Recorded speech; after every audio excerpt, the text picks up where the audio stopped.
సూర్యోస్మి. నేను మీ విక్రమాదిత్య. ఆరోగ్యమే మహాభాగ్యం, ఆరోగ్యం భాస్కరాధీనం. ఆదివారం మద్యం మాంసం మైదనం వద్దు, ఆరోగ్యం ఐశ్వర్యం వద్దు. మీరు ఆచరించండి, 10 మందిని ఆచరింపచేయండి. ఆచరించండి, ఆరోగ్యవంతులుగా ఉండండి. ఆచరించండి, ఐశ్వర్యవంతులు కండి. ఆచరించండి, ఆనందంగా జీవించండి. సూర్యోస్మి. నమస్తే, వెల్కమ్ టు అవర్ ఛానల్. ప్రస్తుతం మనతో ప్రముఖ ఆధ్యాత్మికవేత్త, సూర్య ఉపాసకులు, sun spiritual society founder Shri Vikramaditya గారు ఉన్నారు. వారితో మాట్లాడదాం. సార్ నమస్తే. సార్ సూర్యోస్మి. సార్ 8వ తారీఖు భానుసప్తమి, అలాగే ధనుర్మాసంలో కూడా ఇంకొకసారి 22వ తారీఖు ఇదే నెలలో భానుసప్తమి వస్తుంది. సార్ ఒకసారి భానుసప్తమి వస్తేనే మీరు చాలా విశిష్టంగా చెప్తారు భానుసప్తమి గురించి. సో అందరూ కూడా చేసుకోవచ్చు భానుసప్తమి అనేది. అది పాటించాల్సిన విధి విధానాలు, అసలు భానుసప్తమి యొక్క విశిష్టత ఏంటి అంటే ఏం చెప్తారు సార్? ఆదివారం అంటే హిందువులందరికీ ఆధ్యాత్మిక చింతనతో ఉండే వాళ్ళకి, ఆరోగ్యం మీద అభిలాష ఉండే వాళ్ళకి ఆదివారం చాలా విశేషమైనటువంటి రోజు. ఆది అంటే మొదలు, ప్రారంభం, ఇలా మనం మాట్లాడుకోవచ్చు. కానీ ఈ వెస్ట్రన్ కల్చర్ ఎప్పుడైతే ప్రారంభమైందో 1947కి బిఫోర్, మన భారతదేశం యొక్క సంస్కృతి సాంప్రదాయాలను పాడు చేయడం అనే దాని మీద, అంటే భారతీయుల యొక్క శక్తి ప్రపత్తులను తగ్గించాలి అనుకున్నప్పుడు వాళ్ళు చేసిన రీసెర్చ్లో వాళ్ళకి తెలిసింది వీళ్ళ స్ట్రెంగ్త్ జ్ఞానం, వీళ్ళ స్ట్రెంగ్త్ ఆధ్యాత్మికత, వీళ్ళ స్ట్రెంగ్త్ ఆదివారం అని గమనించి నెమ్మదిగా దానిని పొల్యూట్ చేయటం మొదలు పెట్టారు. అందులో భాగంగానే చాలా రకాల, అంటే ఇప్పుడు రాజకీయ నాయకులు ఎవరైతే ఉచిత ఆఫర్లు పెడుతున్నారో ఆ రకంగా, అప్పట్లో ఉచితాలు అంటే పెద్దగా ఎవరికి వ్యామోహాలు ఉండేవి కాదు. కానీ ఒక కొత్త పదార్థం ఏదో ఉచితంగా దొరుకుతుంది అన్నప్పుడు దాన్ని స్వీకరించడం, తెలుసుకోవడం. అంటే వచ్చిన వాళ్ళు తెల్ల దొరలు, తెల్లవాళ్ళు, అంటే దొరలు, వాళ్ళు తెల్లలు కాదు కానీ దొరలు, ధనం అధికంగా ఉన్నది వాళ్ళ దగ్గర. వీటి మీద అప్పుడప్పుడే మొదలవుతుంది. అంటే మనం వస్తు మార్పిడి విధానం నుంచి వస్తు కొనుగోలు విధానంలోకి మారుతూ ఉన్నారు. అప్పుడే ఈ ఈస్ట్ ఇండియా కంపెనీస్ ఇలాంటివి రావడంతో ఈ ధనం మీద, వీటితో వాళ్ళు ధనవంతులు, వాళ్ళు వేసుకున్నవి వస్త్రాలు మన దగ్గర అంత అలాంటి సౌకర్యం కాదు కానీ శోభాయమానం, అలంకారానికి చూడడానికి అందంగా ఉన్నటువంటి వస్త్రాలు లేవు. వీటి మీద ఇదితో వాళ్ళని అనుసరిస్తూ మన వాళ్ళ జీవన విధానంలో మార్పులు తెచ్చుకోవడం. దాంట్లో ప్రధానంగా మనకి ఈ టీ అనే దాన్ని ఒకటి ప్రవేశపెట్టడం జరిగింది. అంటే మనకు కూడా అప్పుడు టీ ఉండేది, కాకపోతే గేదె పాలతో కాకుండా ఆవు పాలతో ఉండేది. వీళ్ళు ఒక పదార్థాన్ని అలవాటు చేశారు, దానికి టీ తేయాకు అనే పేరు పెట్టారు. దాంట్లో పాలు, ఒక బర్రె, మా దగ్గర ఒక శక్తికరమైనటువంటి ఒక జీవి ఉంది, దాని నుంచి వచ్చినటువంటి పాలలో ఆ రుచి ఉంది అని చెప్పేసి అని ఇలా ఒక్కొక్కటి ఇంజెక్ట్ చేసుకుంటూ, అంటే చాలా జరిగినాయి. అలాంటి మార్పుల్లో ప్రధానంగా ఆదివారాన్ని పొల్యూట్ చేయటం ఒకటి ఎక్కువగా జరిగింది. అక్కడ నుంచి ఇక మన విధానాలలో భారతదేశం అంతా కూడా ఒకటే ఒక మతం ఉండేది. అది వేదం ప్రమాణంగా ఉంటూ, వేదంలో చెప్పినటువంటి పురుషుడు హిరణ్య గర్భుడు, వేద పురుషుడు, సూర్యనారాయణమూర్తి ఆరాధన. ఎక్కడ చూసినా మీకు సూర్యోదయానికి పూర్వమే నిద్ర లేవటం, వాళ్ళ కాలకృత్యాలు మొదలు పెట్టేసుకుని ఆ సూర్యోదయ సమయంలో కాళ్ళు చేతులు కడుక్కుని సూర్యుడికి అర్ఘ్యం ఇవ్వటం, ఇవి ప్రధానంగా ఎక్కువగా ఉండే, అంతా అదే ఉండేది. అంటే విగ్రహారాధన పెద్దగా లేని రోజులు అవి. ఇప్పుడున్నంత విగ్రహారాధన కానీ దేవాలయాలు కానీ లేవు, చాలా తక్కువ. అష్టాదశ శక్తి పీఠాలు, 12 జ్యోతిర్లింగాలు, ఇక ప్రముఖమైనటువంటి దేవాలయాలు కొన్ని మనకి. అంటే ఇప్పుడు అంటే ఈ విజయవాడ దుర్గమ్మ తల్లి కావచ్చు, లేకపోతే శ్రీశైలం మల్లన్న, ఇవన్నీ కూడా స్వయంభూ దేవాలయాలు. అష్టాదశ శక్తి పీఠాల్లోనూ 12 జ్యోతిర్లింగాల్లో భాగాలుగా ఉండేవి. అరుదుగా రామాలయాలు, అంటే రాముల వారి మీద ప్రీతితో ఊరికొక రామాలయం, ప్రతి ఊర్లోనూ ఒక శివాలయం. అంటే శివాలయం లేని ఊర్లో భోజనం చేయడం మంచిది కాదు అనే ఈ సాంప్రదాయాలతో చాలా సుఖంగా, సంతోషంగా ఉంటుంది. ఎప్పుడైతే ఈ ఆదివారాల్ని భ్రష్టు పట్టించడం మొదలు పెట్టారో విపరీతాలు, కోరికలు అచంచలంగా పెరిగిపోవడంతో జనాలు పొర్రలు పాడైపోయి ఇష్టం వచ్చినట్లు చేయటం మొదలుపెట్టారు.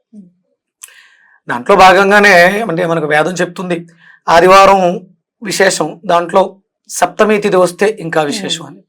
అది అలభ్య యోగము, అలాగే భాను సప్తమి, చాలా అద్భుతమైనటువంటి కలయిక, తిథికిని వారానికి ఉన్నటువంటి అద్భుతమైనటువంటి కలయిక.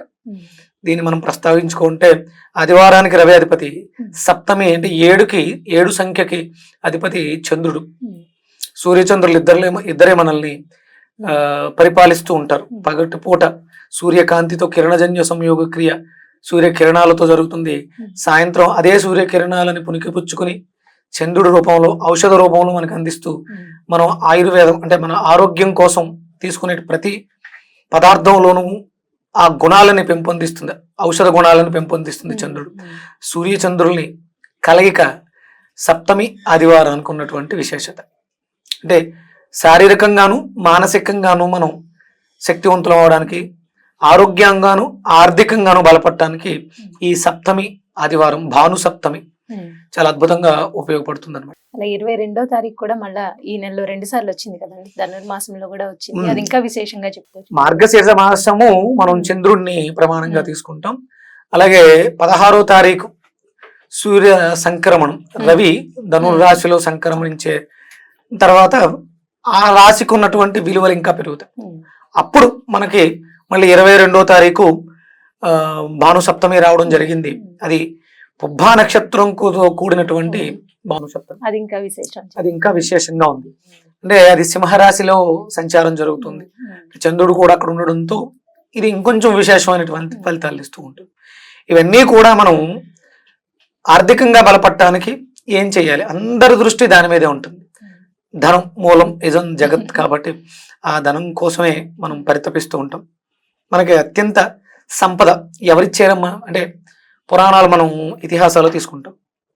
పరమేశ్వరుడు నుంచి వరంగా ఇది వచ్చింది, అమ్మవారు వరంగా ఇచ్చింది మనకి. కనకదార స్తోత్రంలో ఉసిరికాయ, బంగారు ఉసిరికాయలు రాలిని ఆదిశంకరాచార్యుల వారు కనకదార స్తోత్రం చేయడంతో ఆ ఇంట కురిసినాయి. ఇది కలియుగానికి ప్రారంభంలో ఆదిశంకరాచార్యుల వారు చేశారు. కానీ కలియుగానికి పూర్వమే త్రేతాయుగంలో కానీ ద్వాపర యుగంలో కానీ మనకి అద్భుతమైనటువంటి విలువైన వస్తువులను ప్రసాదించిన దైవం ఎవరు? అత్యంత విలువైనటువంటి వస్తువు సమంతకమని, అది సత్రాజిత్తుడికి ద్వాపర యుగంలో ఇవ్వడం జరిగింది. అలాగే మనకి అదే ద్వాపర యుగంలో ధర్మరాజుకి అక్షయ పాత్రని ఇవ్వడం జరిగింది. అంటే ఆయన అంతకన్నా విలువైనవి ఇంకేమైనా ఉన్నాయి? ఇప్పుడు శ్రీకృష్ణ పరమాత్మ అంటే మానుష రూపంలో ఉన్న ద్రౌపదికి అన్నగా ఉంటూ వస్త్రం దానం చేశారు, ఇలా మాట్లాడతాం. కానీ అంతకన్నా విలువైనది అంటే భక్తి శ్రద్ధలతో వేడుకుంటే ఏ యుగంలో అయినా సరే ప్రత్యక్ష భగవానుడు, ఏ యుగంలో అయినా సరే. ద్వాపర యుగానికి పూర్వం త్రేతాయుగంలో శ్రీరామచంద్రమూర్తి మనం అంటే అవతార పురుషులుగా తీసుకున్నప్పుడు రామరావణ యుద్ధం జరిగింది. రాముల వారికి సహకారం అందించినటువంటి ఆంజనేయ స్వామికి విద్య నేర్పింది సూర్య భగవానుడు. రావణ వధ జరగడానికి అగస్య ప్రోత్తంగా ఆదిత్య హృదయాన్ని అందివ్వడం జరిగింది. అంటే ఏ యుగం చూసుకున్నా అభ్యున్నతి కోసం, అది యుగ పురుషులు కావచ్చు. మన కలియుగం దైవమైనటువంటి వెంకటేశ్వర స్వామికి ఆ పద్మావతిని 7 కొండల్ని కూడా సూర్యనారాయణమూర్తి ఇచ్చారు అనడానికి అతిశయోక్తి కాదు. అందుకని అంటే ఆరోగ్యం కావాలన్నా ఐశ్వర్యం కావాలన్నా మనం ఆరాధించడానికి కంటికి కనిపించే భగవంతుడు ఎవ్వరూ కూడా కాదనలేని సత్యం. ఇది వేదం ప్రమాణంగా తీసుకుని సూర్యనారాయణమూర్తి ఆరాధన విశేషంగా ఆదివారాలు చేస్తూ ఇలాంటి యోగాలు అప్పుడప్పుడు వస్తూ ఉంటాయి. మనకి ఈ నెలలో 2 సప్తమి తిథులు రావటం, ఇది మార్గశీర్ష మాసం విష్ణువుకి చాలా ప్రీతికరమైనటువంటి మాసం. అంటే సూర్యనారాయణమూర్తిని ఒక్కొక్క నెలలోనూ ఒక్కొక్క నామంతో పిలుస్తాం. ఈ నెలలో మనం సూర్యుడిని విష్ణువు అంటాం, అంటే వ్యాప్తి చెందించువాడు. మనం చేస్తున్నటువంటి కర్మలు ఏవైతున్నాయో అది మంచి వైపు నడిపిస్తాయి. అందులోనూ సహజ భాగ్యస్థానం ధనుసు రాశి, ధనుసు రాశిలో ఆయన సంచారం ఈ మాసం అంతా కూడా.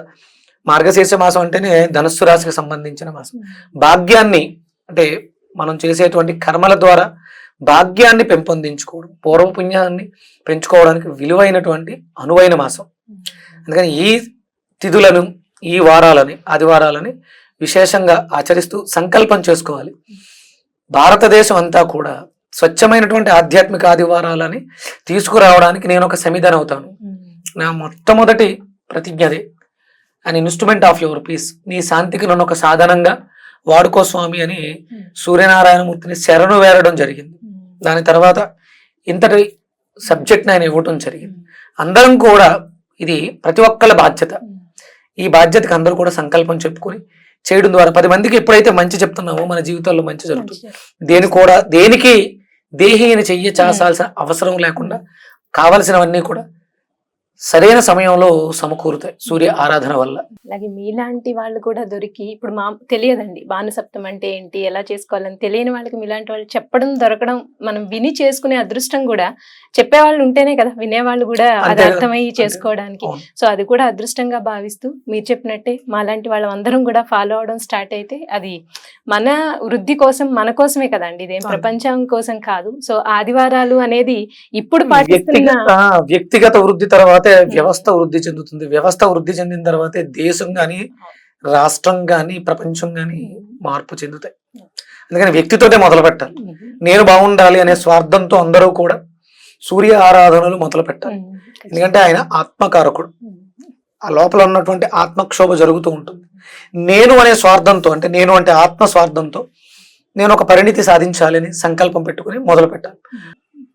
భానుసప్తమి గురించి చాలా చక్కగా వివరించారండి. తెలియని ఎన్నో విషయాలు తెలుసుకున్నాం మీ ద్వారా.